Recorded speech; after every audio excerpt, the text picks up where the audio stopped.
Assalamualaikum warahmatullahi wabarakatuh. Kali ini saya akan sharing tentang perempuan yang melahirkan tanpa ayah. Jadi ceritanya di tempat saya kerja ya, itu ada bidan menceritakan ada salah satu warga yang digerebek warga karena melahirkan tanpa ayah. Seperti itu, saya juga kaget. Jadi konon ceritanya itu perempuan melahirkan tanpa dampingan bidan. Seharusnya kan kalau tidak bidan ya dokter gitu ya. Prosedurnya aturan kan sekarang seperti itu. Tapi si perempuan ini melahirkan di rumahnya yang didampingi oleh ibunya sendiri dan neneknya. Itu sangat memprihatinkan. Konon melahirkan itu ketika bayinya keluar itu ibunya itu sampai pingsan. Ya Allah, ini menyedihkan ya. Dan di situ warga sekitar ya, dan mungkin ada segelintir orang yang memanas-manasi agar mereka itu keluar dari kampung ini karena aib gitu ya, dinilai aib. Terus konon juga katanya itu perbuatan zina.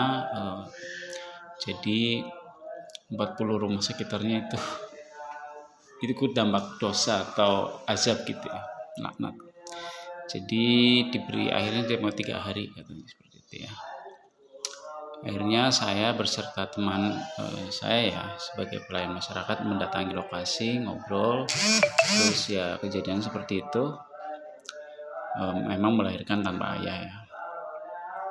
Jadi mereka itu bertiga, neneknya, ibunya beserta perempuan itu ya, yang mungkin umurnya antara 19-20 lah, masih cukup muda, itu melahirkan. Karena itu anak perempuan itu merantau ke Jakarta dan segala macam, tapi pulang-pulang dalam kondisi hamil, mengandung ya. Nah di sini tentunya menjadi perhatian kita bersama bahwa jika perempuan sudah mengandung bahkan sampai melahirkan, memang itu kalau tidak ada ayah yang jelas itu perbuatan salah ya, aib. Tapi kita juga perlu memandang sebagai sisi kemanusiaan, karena bagaimanapun juga dia manusia, susah payah mengandung, melahirkan ya, bertaruh nyawa, bahkan sampai pingsan ibunya. Tentunya punya hati nurani kita perlu terpanggil ya. Nah di situ saya menelpon ke teman saya yang aktif di PPA ya, Komnas Perlindungan Perempuan dan Anak. Yang bersambut dia koordinasi dengan temannya yang aktif di daerahku gitu ya. Akhirnya besokannya ada yang mendatangi kami dari dinas sosial dan dinas terkait untuk memberikan sumbangsi ya, santunan seadanya. Terus itu katanya mau pulang kampung ke luar provinsi ya dari desa kami. Akhirnya beberapa hari kemudian diangkut ke rumah susun ya di dinas sosial sana yang dekat kota.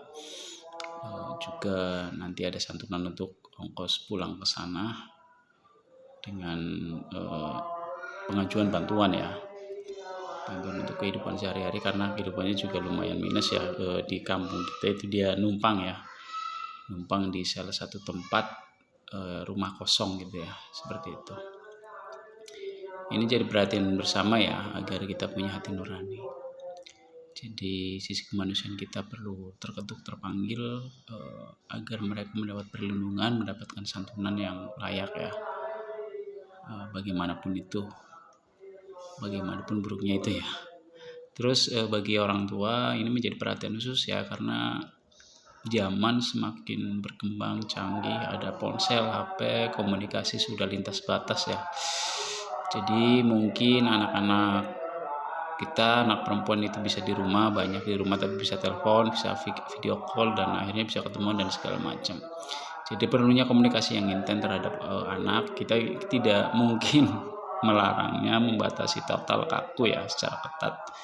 Tapi bagaimana kita bisa memunculkan kesadaran kepada anak, khususnya anak perempuan, agar tidak sampai terjerumus di pergaulan bebas yang akhirnya menjadi aib ya, dampak keluarga menjadi keluarga malu, keluarga repot, seperti itu ya. Ini perlunya menanamkan nilai-nilai keagamaan, etika sosial ya, secara dini agar itu dipegang kuat dimanapun sehingga dia memegang kehormatannya sehingga martabatnya sebagai perempuan terjaga. Demikian, semoga bermanfaat. Assalamualaikum warahmatullahi wabarakatuh. See you.